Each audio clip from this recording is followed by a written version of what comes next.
Kumbaga long game. The long How game do is you do that? because hindi kami baliw. We understood what email was for. Get? Yeah. Everybody had email in the past.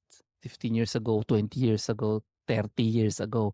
Hanggang ngayon may email pa sila. Kahit anong sabihin ng mga millennials, I don't read my emails. We don't care. Kasi the millennials who don't read their emails will never be our customers.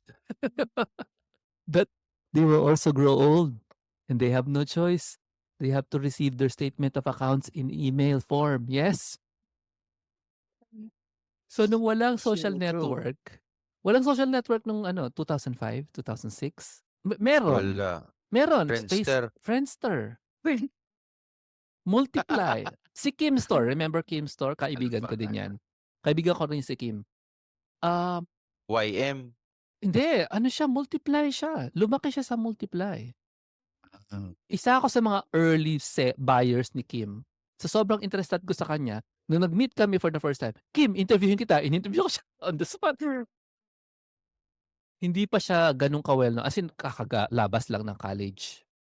In-interview ko siya. Tagal namin. 1 hour ata kami. Nakaupo lang kami din sa Green Hills. Green Hills. Sa likod ng Mega Mall. Nag-uusap lang kami.